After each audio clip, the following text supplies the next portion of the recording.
And welcome back once again, options traders.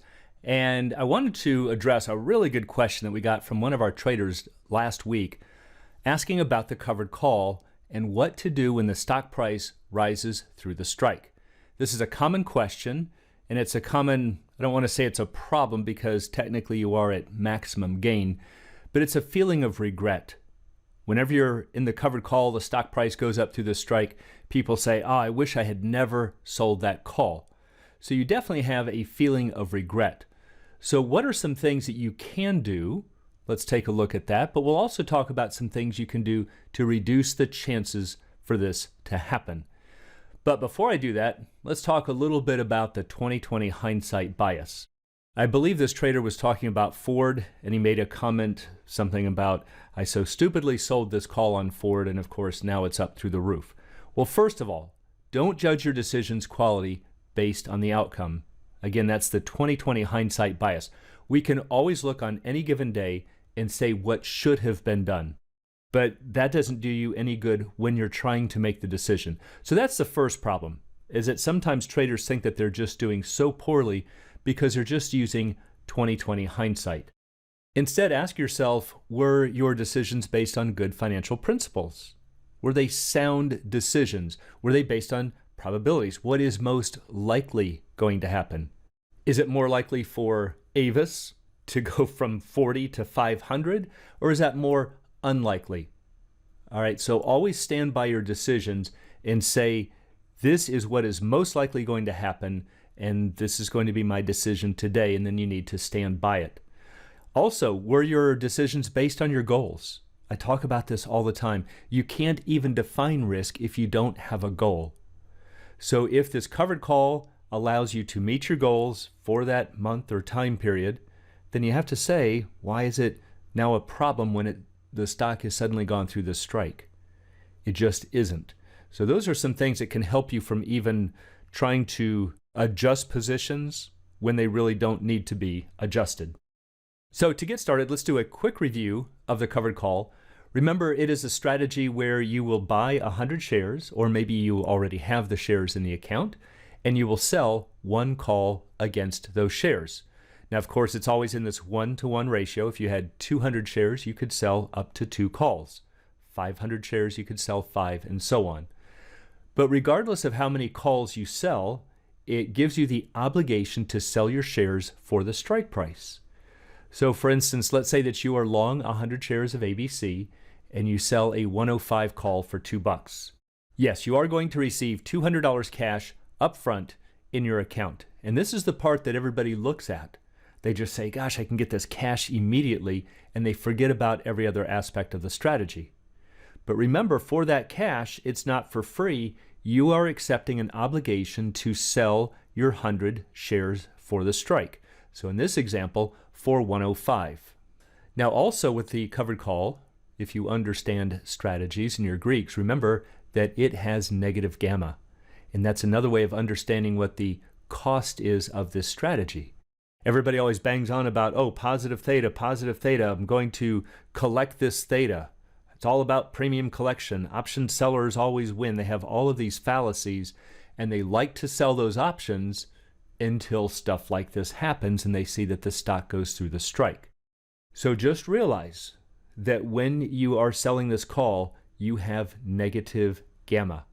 And that means you're going to be mathematically selling shares as the stock price rises, and you are mathematically going to be buying shares as it falls.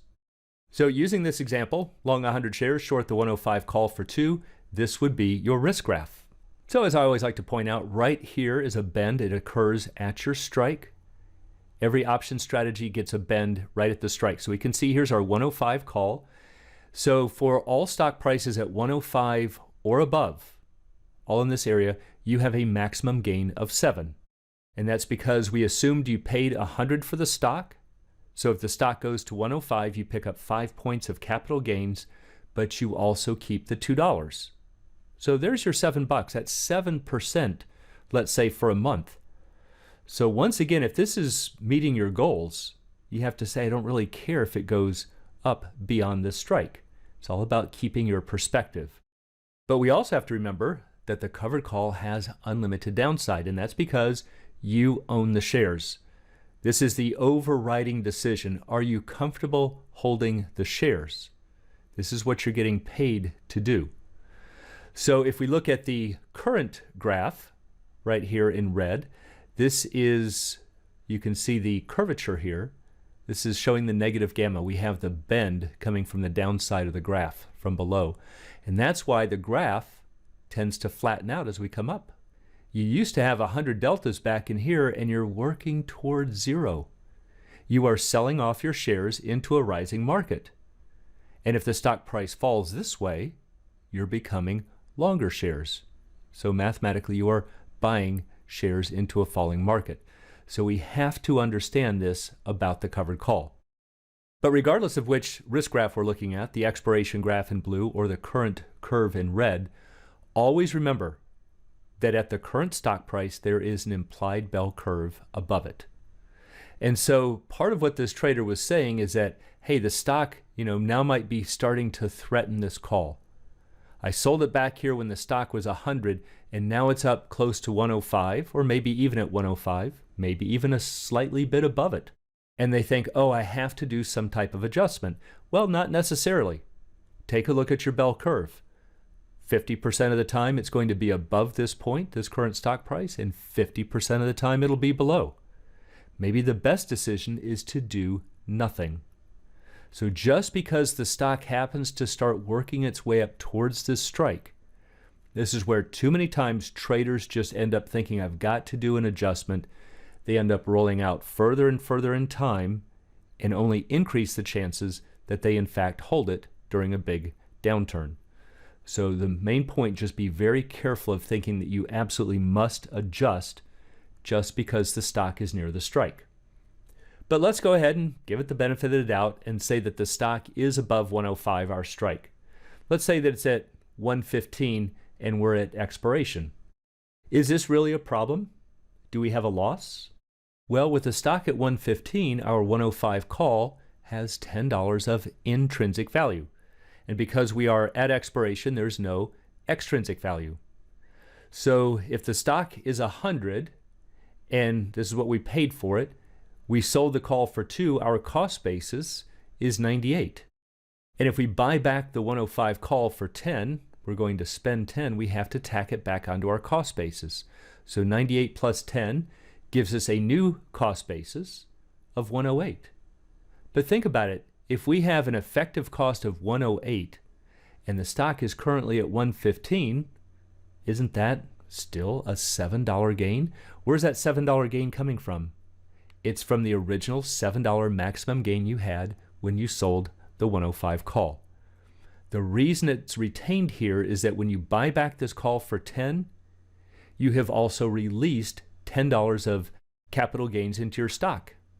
See, you used to have the obligation to sell it for 105, but as soon as you pay 10, you could now sell it for 115. Well, that's 10 extra bucks into your pocket in exchange for spending 10. So it really has no effect. That's why your $7 gain remains. So the first thing to always ask before you buy back this call is to say, am I willing to invest more money into this strategy? That's the decision. It's not that the stock went through the strike or that you have to do anything. It's a question of, is it worth putting more money into the strategy? So remember that the covered call is neutral to slightly bullish. And if that is still your outlook, by all means, put more money into the strategy and shoot for more rewards. But the main thing to understand is just because it's above your strike doesn't necessarily mean it's a loss, and it doesn't necessarily mean it's a problem. But let's take it a step further and say that we do want to stay in the position. What are some things we can do?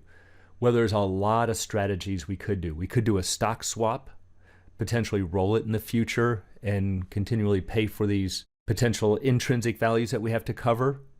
We could also do rolling up and out is a real popular one. But there's a lot of things we could do, and this is where the details and the knowledge of strategies in your Greeks really comes in. But out of all of the choices, the one that is probably the most popular is to roll this position up and out. So here's one way that this strategy would work. Let's say that you buy back the 105 call, which we just said was trading for 10. That's just the intrinsic value. Remember, the stock is at 115. And then what you're going to do is to sell another strike. Maybe it's the at the money, maybe a 115 call, but you're going to go out in time. And the reason for this is that all things being equal, the 115 strikes are going to be less valuable than the 105s, right? Because it's a higher strike. So to increase the value, we're going to keep moving out in time until we pick up a sufficient amount of extrinsic value. So let's say we sell the 115 call, we find one trading for 12. Now again, we might have to go out 2 or 3 months or 4 months. It might not be ideal, but we can't command the prices that we'd like to see. This is what the market is offering, and you always have to work within that framework. So if I get 12 now, what's my total cost? Well, it was 98. I spent 100 for the stock and sold the first call for 2. Now I have to buy this one back for 10, and now I'm compensated for that by receiving 12 here. So on a net basis, I've just collected another $2. That's why my cost basis has fallen from 98 to 96. So what do I have right now for an unrealized gain? If the stock is at 115, that's 19 points of an unrealized gain. That's hardly a loss. The way to see it is that I have put more money at risk. I'm still holding that downside risk. That's the big decision. Not should I buy this back or should I let it get called away or that I've made a mistake. Am I willing to put more money into it? All right, so where are these 19 points coming from? Well, we've got the stock at 115, so I got an additional $10 of capital gains because I bought back the 105 and I've sold the 115. So that's 10. I've picked up a net $2 of extrinsic. There's 12. And then I still have the 7 points that I have rolled into the new strategy from the first call.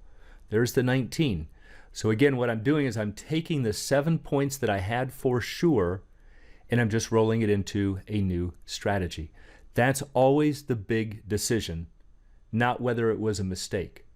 So we can always get out of these positions if you're willing to hold the downside risk. Now, there are some other points to consider that can help you to not even get into these situations. First one is don't close or roll just because the short call is being threatened. All right, this is what I talked about before, but when you do that, if you roll out in time, it only increases the chances for losses to increase. You're subjecting yourself to another potentially 2 standard deviation move. That's why I said that is always the big decision. Are you willing to stay into it, not the fact that the stock has gone through the strike? I've also talked about this, avoid extreme outcomes. Don't put yourself into strategies where you can make it all or lose it all. Take a look at the stock price. Here's the stock that you paid 100 for. What do you notice? 100% of the gains to the upside, 100% of the losses to the downside. It's a straight line. Well, when you sold the first call, the 105 strike for 2, we shifted our break-even point down by 2 points. But notice that you've also completely flattened off the upside. This is, in another sense, an extreme outcome. You're either completely out of the stock or you're completely in it. So what could you do? Well, if you have more than 100 shares, let's say if you had 400 shares, maybe sell 1 call. Make your risk graph do this. Retain some deltas. Or sell 2 calls or sell 3. But it's just not really always the best decision to completely cap yourself when you're doing a covered call. Another thing to consider, which I've talked about in previous videos, is the way that out-of-the-money options decay versus at-the-money. This is the way that an out-of-the-money option decays. It decays much faster in the first half of its life and very slow in the second half.